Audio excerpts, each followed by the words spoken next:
জন্য তো নিখিল রঞ্জন দে দায়ী। সে এমন লোককে পাঠিয়েছে যে সে গিয়ে ওখানে টাকা কালেকশন করছে। তাকে থাকতে যা তার চিঠি ছাড়া তো তাকে ওখানে থাকতে দিত না। হোস্টেল সুপার তাকে থাকতে দেয় যদি কোনো এমএলএর রেকমেন্ডেশন থাকে। তা এখান থেকে এমএলএ রেকমেন্ডেশন তো নিয়ে গেছে, নিখিল রঞ্জন দেটা নিয়ে গেছে। স্বাভাবিকভাবে এর দায় নিখিল রঞ্জন দে এড়াতে পারে না। চক্রান্ত হতে পারে, তদন্ত হোক চক্রান্ত। তাহলে কাকে, কোনটা চক্রান্ত? ওনার ওই সইটা চক্রান্ত নাকি ওই যে টাকা চেয়েছে সেটা চক্রান্ত?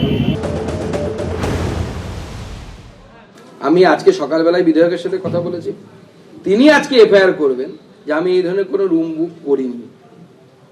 তার কারণ হচ্ছে যাদের নাম জানা যাচ্ছে তাদেরকে তিনি চেনেনই না। স্বাভাবিকভাবে উনি রুম বুক করবেন কি করে? ওনার সই জাল করে বা কোনোভাবে করা হয়েছে। একদম ষড়যন্ত্র তো অবশ্যই। এবং শুধু তাই নয়, বিধায়ক আমাকে যেটা জানালেন, সুপারের সাথে উনি যখন কথা বলেছেন, সুপার ওই ব্যক্তির ছবি দেখে বলেছেন এই ব্যক্তিকে তো চেনা চেনা লাগছে।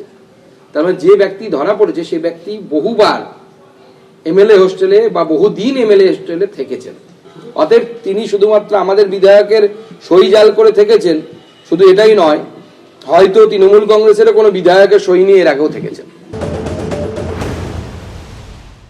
এটা তো একটা আপত্তিকর কাজ। কারোর নাম অপব্যবহার করে টাকা তোলা, হুমকি, তোলাবাজি, তো এই কাজগুলো খারাপ কাজ। এবার সেটা পুলিশ তদন্ত করছে এবং যারা এসব কাজ করেছে, যাদের নাম জড়িয়ে আছে, তাদের তদন্তের স্বার্থে পুলিশ ডাকবে।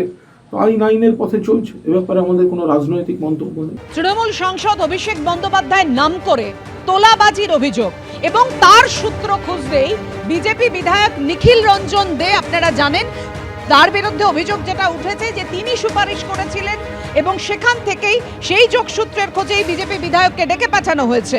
কোচবিহার দক্ষিণের বিজেপি বিধায়ক নিখিল রঞ্জন দেকে কলকাতা পুলিশ তলব করেছে। অভিষেক বন্দ্যোপাধ্যায়ের অফিস ও আইপ্যাকের শীর্ষকর্তার নাম করে টাকা চেয়ে দুই পুরপ্রধান, কাটোয়া এবং কালনা, দুই পুরসভার পুরপ্রধানকে ফোন করা হয়, এমনই অভিযোগ সামনে আসে। কিট স্ট্রিটের এমএলএ হস্টেল থেকে 3 অভিযুক্তকে গ্রেফতার করে পুলিশ। কিন্তু কিভাবে বিজেপি বিধায়কের নামে বুক করা ঘরে অভিযুক্তরা ছিলেন তা নিয়ে প্রশ্ন।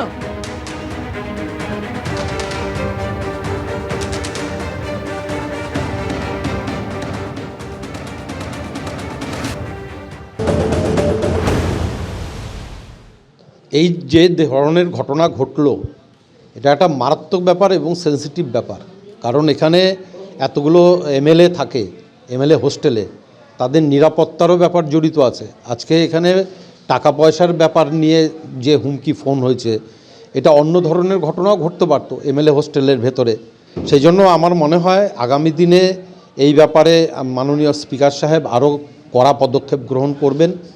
আমি প্রিন্সিপাল সেক্রেটারিকেও চিঠি করছি, আমি স্পিকার সাহেবকেও চিঠি করছি এবং সেই সঙ্গে আমি আমাদের এমএলএ হোস্টেলের যে সুপার, ওনাকেও আমি এই ব্যাপারে চিঠি করছি সতর্ক হওয়ার জন্য এবং এই ব্যাপারটা পুরোপুরি ইনভেস্টিগেশন করা এবং প্রকৃত যারা দোষী, সেই প্রকৃত দোষী এবং যারা যারা এই ঘর অ্যালটমেন্ট করেছেন, কিসের ভিত্তিতে তারা ঘর অ্যালটমেন্ট করলেন, এগুলো সমস্ত তদন্ত করে দেখা এবং প্রকৃত দোষীদেরকে শাস্তি বিধান করার জন্য।